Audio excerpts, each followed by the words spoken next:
Hello my viewers, welcome back to my channel undoubt business, जहां आपके हर doubts clear किए जाते हैं। आई होप कि आपकी 12th बोर्ड की प्रिपरेशन अच्छी चल रही है। एंड अब हम कर रहे हैं हमारी केस स्टडीज़ पे डिस्कशन। इससे पहले हमने प्लानिंग की केस स्टडी पे डिस्कशन स्टार्ट कर दिया था और मैंने पार्ट ए जो है इसका अपलोड कर दिया है, जिसमें हमने बात की है बेसिक्स ऑफ प्लानिंग पे। बेसिक्स ऑफ प्लानिंग जो है उससे रिलेटेड जो केस स्टडीज़ थी उस पर हमने डिस्कशन किया।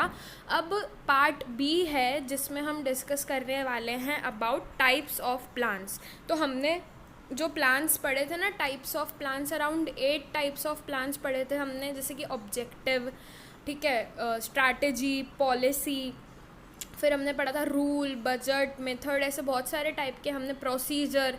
तो ऐसे बहुत सारे टाइप के हमने प्लान्स पढ़े थे। तो उस बेसिस पे जो हमारे पास केस स्टडीज़ अवेलेबल हैं उस पर आज हम डिस्कशन करने वाले हैं। This is the part B of the video. और दोस्तों, ये वीडियो बड़ा ना हो इसीलिए इस वीडियो में मैंने टोटल 10 केस स्टडीज़ आपके लिए सर्च करके रखी है, लेकिन वीडियो बड़ा ना हो और आपकी अंडरस्टैंडिंग और बेहतर हो, इसीलिए मैं आज के वीडियो में सिर्फ 5 केस स्टडीज़ डिस्कस करने वाली हूँ, ताकि आप लोग बाद में रिवीजन भी कर सकें एंड आपको केस स्टडी समझने में कोई दिक्कत भी ना हो। ठीक है, तो दोस्तों आइए हम शुरू करते हैं अब हमारी प्लानिंग की केस स्टडीज़ का second part. That would be, the first question is, Geet and Meet are science graduates and are very good friends. तो ये दो फ्रेंड्स हैं, गीत एंड मीत, और ये लोग साइंस ग्रेजुएट्स हैं। ठीक है, they are concerned about environment from pollution. तो पॉल्यूशन से जो इन्वायरमेंट ख़राब होता है, इन्वायरमेंट हार्म होता है, इसके बारे में ये लोग बहुत कंसर्न्ड है। They are thinking to establish a recycling unit to manufacture fertilizers from waste material and garbage।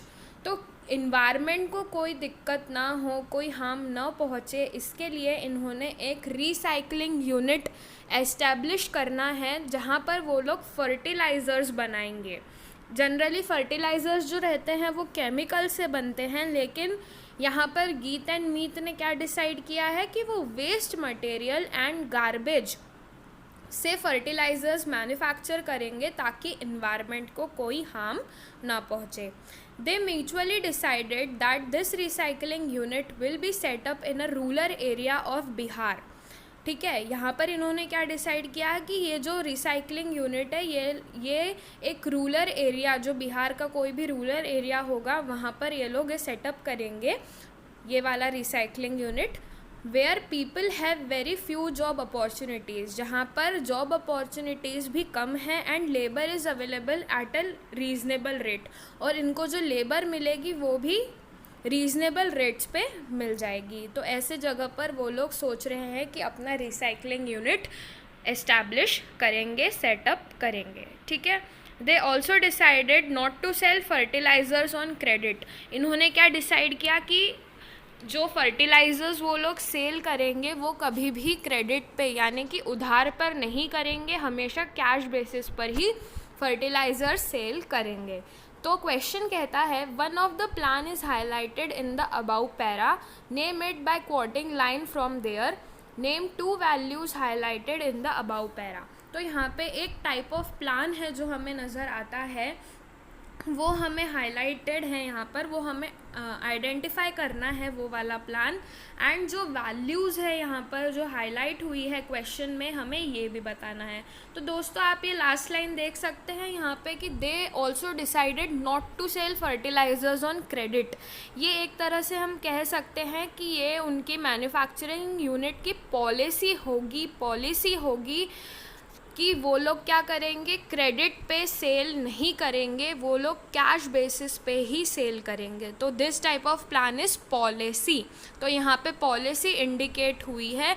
Policy क्या होता है दोस्तों? Policy refers to the organisation's own way of handling the problems. अब देखो दोस्तों, अगर ये जो कंपनी है ये अगर क्रेडिट पे सेल करती है फर्टिलाइज़र्स, तो कहीं ना कहीं इनके पास ऐसा होगा कि पेमेंट नहीं मिलेगा और बहुत सारी चीज़ें हो सकती है। क्रेडिट जो उन्होंने उधार पे माल बेचा है उसके लिए उन्हें पैसा टाइम पे ना मिलने की ये एक प्रॉब्लम है इनके पास। तो इन्होंने ये एक पॉलिसी बना ली है कि वो लोग क्या करेंगे, उनकी जो प्रॉब्लम थी, उनकी प्रॉब्लम क्या थी कि क्रेडिट पे इन्होंने अगर सेल किया तो इनको इनका पेमेंट वापस नहीं मिलेगा, ये इनकी प्रॉब्लम थी। तो इस प्रॉब्लम को हैंडल करने के लिए इन्होंने एक पॉलिसी बनाई जो थी not to sell fertilisers on credit. तो यहाँ पर ये पॉलिसी, ये टाइप ऑफ प्लान हाईलाइट हुआ है, ठीक है। एंड द वैल्यूज़ जो यहाँ पर कंपनी ने शो की है, generation of more employment opportunities, क्योंकि यहाँ पे इन्होंने क्या डिसाइड किया था कि ऐसे एरिया में हमने मैन्युफैक्चरिंग यूनिट एस्टैब्लिश करना है जहाँ पे फ्यू जॉब अपॉर्चुनिटीज़ है। तो अगर ये मैन्युफैक्चरिंग यूनिट वहाँ पर चली जाती है, वहाँ पर सेटअप हो जाती है, तो जॉब अपॉर्चुनिटीज़ बढ़ेंगी, है ना। और दूसरी बात जो यहाँ पर वैल्यू हाईलाइट हुई है, कंसर्न फॉर द इन्वायरमेंट, क्योंकि जनरली फर्टिलाइज़र्स काय के बनते हैं, केमिकल्स के, लेकिन इन्होंने काय से बनाने का सोचा, इन्होंने वेस्ट मटेरियल एंड गार्बेज से बनाने का सोचा है। तो ये यहाँ पर दो वैल्यूज़ हमें दिखती है, ठीक है दोस्तों। तो आई होप आपको ये क्वेश्चन क्लियर है। यहाँ पर क्या है, पॉलिसी है कि इनकी पॉलिसी क्या है कि कोई भी माल इन्होंने क्रेडिट पे सेल नहीं करना है, क्योंकि अगर ये क्रेडिट पे सेल करेंगे तो इनको पेमेंट प्रॉब्लम हो सकती है, इनका जो पेमेंट मिलना है उनको वो टाइम पे नहीं मिलेगा, बहुत सारी प्रॉब्लम्स दूसरी भी हो सकती है। तो इन्होंने एक पॉलिसी बना ली है। सो आई होप आपको ये क्वेश्चन क्लियर है दोस्तों, आई होप आपको क्लियर है। चलिए अब हम चलते हैं नेक्स्ट क्वेश्चन पे। इन चक दे इंडिया मूवी आप सभी ने देखी होगी। Shahrukh Khan became the coach of the girls hockey team. वहाँ पर मूवी में दिखाया गया था कि जो शाहरुख सर है वो गर्ल्स हॉकी टीम के कोच रहते हैं। He knows that he has to prepare the girls for the international hockey matches and win the cup. इनका मोटिव क्या रहता है मूवी में कि इनको इंटरनेशनल हॉकी खेलकर मैच को जीतना है। For this he prepares a long term plan. देखो दोस्तों, ऐसे कुछ वर्ड्स होते हैं केस स्टडीज़ में जो हमें बताते हैं कि किस तरह का प्लान होगा। अब जैसे हमने ऊपर वाले क्वेश्चन में पढ़ा not to sell on credit, है ना, तो कहीं ना कहीं यहाँ पर हमें समझ आ रहा था कि ये पॉलिसी थी, लेकिन यहाँ पर ऐसे कुछ वर्ड्स होते हैं जिससे हमें पता चलता है कि कौन सा कंसेप्ट है, कौन सा टाइप ऑफ प्लान है। तो यहाँ पे चक दे मूवी 70 मिनट, ये 70 मिनट आपसे कोई छीन नहीं सकता। वैसे ही ये क्वेश्चन को समझने से आपको कोई रोक नहीं सकता, ठीक है। तो यहाँ पर क्या बोला गया है, for this he prepares a long term plan and thinks of ways to beat the opponent team. यहाँ पे इन्होंने क्या बोला कि शाहरुख सर ने एक टाइप का लॉन्ग टर्म प्लान बनाया था ताकि वो लोग क्या करते हैं कि डिफरेंट वेज जिससे कि वो अपोनेंट टीम, उनकी जो राइवल टीम है, उसको बीट करने के लिए वो डिफरेंट वेज सोचते हैं और एक लॉन्ग टर्म प्लान बनाते हैं, ठीक है। तो यहाँ पर क्या बोला गया है ओवरऑल कि शाहरुख खान जी ने अपनी मूवी में गर्ल्स टीम के कोच थे वो, और वहाँ पे उन्होंने इंटरनेशनल हॉकी मैचेस को जीतना था। तो यहाँ पर उन्होंने एक लॉन्ग टर्म प्लान बनाया और अलग अलग तरीक़ों पे सोचा जिससे कि वो अपोनेंट टीम को बीट कर सकते हैं। So he coaches the girls to play in different ways like defensive, offensive etcetera. तो इन्होंने अलग अलग तरीक़ों से गर्ल्स को सिखाया, जैसे कि डिफेंसिव, ऑफेंसिव, ये अलग अलग मेथड्स होती हैं, ठीक है, हॉकी में जो यूज़ होती है। At the commencement of the match, commencement यानी कि बिगनिंग, जैसे ही मैच स्टार्ट हुआ, he explains who will open the match, उन्होंने उनको समझाया कि कौन ओपन करेगा, and how the ball will be pass from one player to another step by step, ठीक है। तो identify all the types of plans mentioned above. अभी मैंने आपको यहाँ पर बता ही दिया कि यहाँ पर एक लॉन्ग टर्म प्लान है। जब हम लॉन्ग टर्म प्लान की बात करते हैं दोस्तों, तो लॉन्ग टर्म जनरली एक टाइप की स्ट्रैटेजी हम प्रिपेयर करते हैं। तो यहाँ पर मूवी में शाहरुख सर ने एक स्ट्रैटेजी बनाई थी ताकि वो लॉन्ग टर्म गोल को अचीव कर सके। एक बिजनेस ऑर्गेनाइजेशन स्ट्रैटेजी बनाती है, एक लॉन्ग टर्म प्लान बनाती है ताकि वो अपने लॉन्ग टर्म गोल्स को अचीव कर सके। तो पहला टाइप ऑफ प्लान कौन सा हो गया दोस्तों? स्ट्रैटेजी। ठीक है, फिर थिंक्स ऑफ वेज, और यहाँ पर एक ये भी बात बोली गई है कि उन्होंने लड़कियों को अलग अलग तरीक़ों से सिखाया, जैसे डिफेंसिव, ऑफेंसिव। तो मैंने आपको अभी बताया था कि ये एक टाइप ऑफ मेथड है। तो सेकेंड टाइप ऑफ प्लान कौन सा हो गया दोस्तों? मेथड। पहला कौन सा था? स्ट्रैटेजी, लॉन्ग टर्म प्लान, यानी कि स्ट्रैटेजी। बिजनेस ऑर्गेनाइजेशंस क्या करती है? अपने गोल्स को अचीव करने के लिए ऐसे लॉन्ग टर्म प्लान्स बनाती है जिसे हम कहते हैं स्ट्रैटेजी। एंड दूसरा हमने बताया कि अलग अलग टाइप के इन्होंने मेथड्स के थ्रू गर्ल्स को सिखाया है।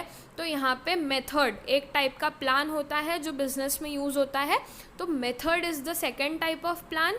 और यहाँ पर इन्होंने क्या बोला है कि उन्होंने जैसे ही हमारा मैच स्टार्ट हुआ है, उन्होंने प्लेयर को बताया है कि किस तरह से एक बॉल को पास करना है एक प्लेयर से दूसरे प्लेयर तक। तो this is step by step. तो जब हम स्टेप बाय स्टेप की बात करते हैं दोस्तों, तो यहाँ पे कौन सा टाइप ऑफ प्लान होता है? This is procedure, I guess. ठीक है, तो ये है हमारा 70 मिनट चक दे इंडिया का पोस्टर। चलिए, तो हमने 2 टाइप ऑफ प्लान तो यहाँ पे डिस्कस कर लिए हैं। पहला देखो दोस्तों, यहाँ पर ऑब्जेक्टिव भी है, क्योंकि ऑब्जेक्टिव क्या है? Shahrukh Khan knew that he has to prepare the girls for international matches. ये इनका ऑब्जेक्टिव था। मूवी का मोटिव क्या था? मूवी का ऑब्जेक्टिव क्या था दोस्तों? कि इंटरनेशनल मैचेस के लिए गर्ल्स को प्रिपेयर करना है। तो ये फर्स्ट टाइप ऑफ प्लान हो जाता है ऑब्जेक्टिव। ये मूवी का ऑब्जेक्टिव था। Next is method. हमने अभी बात की कि different ways of doing the job, यहाँ पर हमें मेथड बताता है। तो यहाँ पर हमने अभी बात की थी कि उन्होंने गर्ल्स को अलग अलग तरीक़ों से सिखाया, जैसे डिफेंसिव, ऑफेंसिव, इन तरीक़ों से सिखाया। तो दैट इज़ मेथड, अभी हमने बात की। Third is procedure, step by step जो उन्होंने बताया कि कैसे बॉल को एक प्लेयर से दूसरे प्लेयर पास होगा, मतलब पासिंग ऑफ बॉल कैसी होगी, ऐसे स्टेप बाय स्टेप सिखाया। तो ऑब्जेक्टिव तो हमने बात की, मेथड हमने बात की। प्रोसीजर क्या होता है दोस्तों? Means the steps to be taken one by one. यहाँ पर वन बाय वन मतलब एक एक करके बताया जाता है प्रोसीजर में कि किस तरह से फ्यूचर कंडीशंस को हैंडल करना है, तो किस तरह से मैच को खेलना है। ये शाहरुख सर ने अपने गर्ल टीम को बताया था। ठीक है, ये प्रोसीजर की बात हो गई। एंड हमने ये भी बात की दोस्तों स्ट्रैटेजी की। It means preparing a detail plan to achieve a goal. तो यहाँ पर उन्होंने बात की थी कि एक लॉन्ग टर्म प्लान बनाया था, तो एक डिटेल में प्लान बनाया था ताकि वो अपने गोल को अचीव कर सके। यहाँ पे Shahrukh decides about a long term plan to beat the opponent team. I hope आपको क्वेश्चन क्लियर है दोस्तों। अभी हमने बात की है इन सारे टाइप ऑफ प्लान्स की, objective, method, procedure and strategy, जो हमें इस केस स्टडी में नज़र आ रही थी। आई होप आपको क्लियर है दोस्तों ये क्वेश्चन। तो हम अब आगे बढ़ते हैं। Third question is Kohinoor foods limited has band smoking in factory premises. उन्होंने स्मोकिंग को बैन कर दिया है फैक्ट्री प्रीमाइसेस में। Identify the plan stated in the above lines. तो यहाँ पे मुझे ऐसा लग रहा है कि ये जो कंपनी है, ये इसका रूल है कि स्मोकिंग नहीं करना है फैक्ट्री प्रीमाइसेस में। तो the type of plan stated above is rule. तो कहीं ना कहीं जो उसका स्टेटमेंट होता है ना प्लान का, उससे हमें पता चल जाता है कि किस टाइप का प्लान हो सकता है। जो स्टेटमेंट है ना प्लान का, उससे हमें पता चलता है कि किस टाइप का प्लान है। तो यहाँ पर पढ़ते से ही समझ आ रहा था कि यहाँ पे कुछ बैन हुआ है, कुछ टाइप का रूल होगा। तो यहाँ पे कौन सा टाइप ऑफ प्लान हुआ दोस्तों? यहाँ पर रूल है। ठीक है, सो आई होप आपको थर्ड क्वेश्चन क्लियर है। छोटा सा क्वेश्चन था। अब आते हैं फोर्थ क्वेश्चन पे। Mister Mohan, financial manager of ABC limited, ठीक है, has prepared the annual statement of proposed expenditure to be presented in the annual general meeting, जिसको शॉर्ट में AGM भी कहा जाता है, identify the type of plan formulated by financial manager.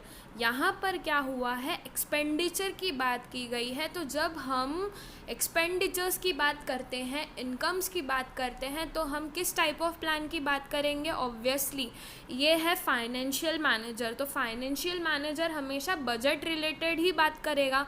तो यहाँ पे कौन सा टाइप ऑफ प्लान हुआ दोस्तों? यहाँ पर बजट हुआ, जो कि फाइनेंशियल मैनेजर अपने AGM में प्रेजेंट करने वाला है। तो budget is the type of plan. जब भी हम लोग एक्सपेंडिचर्स की बात करते हैं तो कौन सा होता है दोस्तों?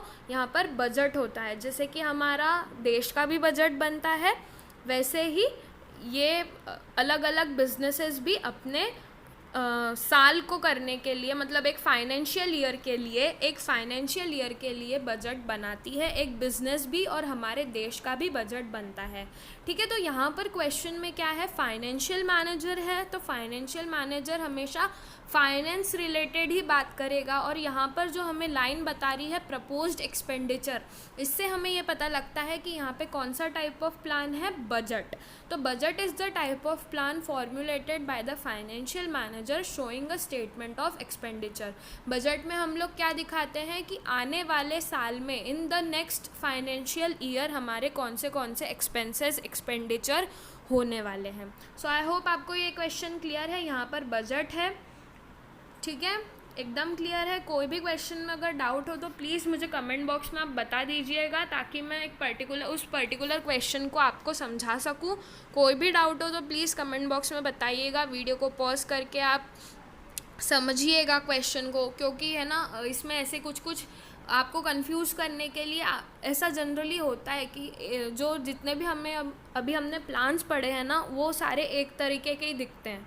तो किस तरह से हमें आइडेंटिफाई करना है, इसे समझने के लिए आप चाहें तो इसे एक और बार देख सकते हैं वीडियो को। ठीक है, सो आई होप आपको ये सारे अभी 4 क्वेश्चंस जो हमने डिस्कस किए ये एकदम क्लियर है। सो आज के वीडियो का जो लास्ट क्वेश्चन है, आइए हम डिस्कस करते हैं। That is question number 5। I hope आपको कोई भी बर्डन नहीं हो रहा है पढ़ने का, हर कंसेप्ट अच्छे से क्लियर हो रहा है। कोई भी डाउट हो तो प्लीज़ मुझे कमेंट बॉक्स में बताइएगा, ठीक है। So the 5th question is, name the type of plan which is in form of a general statements that guides thinking. ठीक है, it is in a form of a general statement. Simple statement होता है that guides thinking towards a particular direction. जो हमारी thinking को guide करता है कि किस तरह से हमें किसी भी डायरेक्शन में सोचना है, and helps in solving routine problems. तो यहाँ पर रूटीन प्रॉब्लम्स, जो रोज़ की हमारी प्रॉब्लम्स होती है, बिजनेस रिलेटेड प्रॉब्लम्स, उसे सॉल्व करने के लिए हम कौन सा टाइप ऑफ प्लान बनाते हैं? यहाँ पर हम बनाते हैं पॉलिसी। ठीक है, तो जब हमें कोई रूटीन प्रॉब्लम सॉल्व करना रहता है, जैसे अभी हमने ऊपर वाले क्वेश्चन में देखा था कि यहाँ पर क्या हुआ था कि क्रेडिट पे, देखो अगर वो क्रेडिट पे मान भी जाते तो उनको क्या था, पेमेंट रिसीव होने का प्रॉब्लम था। तो है ना, ये तो इनकी रूटीन प्रॉब्लम ही होगी कि अगर उनको पैसा नहीं मिलता तो उनका बिजनेस कैसे चलता। तो रूटीन प्रॉब्लम थी वो, तो तब वहाँ पर क्या था, पॉलिसी था। तो जब हमें रूटीन प्रॉब्लम्स को सॉल्व करना होता है तो हम किसकी बात करते हैं, पॉलिसी की बात करते हैं। तो आई होप आपको क्वेश्चन सारे क्लियर है जो अभी हमने इस वीडियो में डिस्कस किए। बाकी के जो हमारे 5 क्वेश्चंस हैं हम अगले वीडियो में डिस्कस करते हैं, ताकि वीडियो लंबा ना हो। आप इंटरेस्टिंगली हर क्वेश्चन को, हर कंसेप्ट को अच्छे से समझे। आपको पढ़ाई का मतलब ऐसा ना लगे कि आपने बहुत सारी चीज़ें एक बार में ही पढ़ ली है, बिल्कुल लोड मत लीजिएगा, ठीक है। सो आई होप आपको ये सारी केस स्टडीज़ क्लियर है, एकदम क्लियर है दोस्तों। So thanks for watching my video. अब हम नेक्स्ट वीडियो में आगे की केस स्टडीज़ डिस्कस करते हैं। अगर आपको मेरा वीडियो पसंद आता है तो मेरे वीडियो को लाइक कीजिए, शेयर कीजिए, कमेंट कीजिए एंड मेरे चैनल को सब्सक्राइब कीजिए, ताकि ऐसे मैं नॉलेजेबल वीडियोस और डाल सकूं। और आप मुझे सजेशन दीजिए कि किस तरह से मैं अपने वीडियोस को और बेनिफिशियल आपके लिए बना सकूं। So thank you for watching my video. Keep watching undoubt business. Thank you.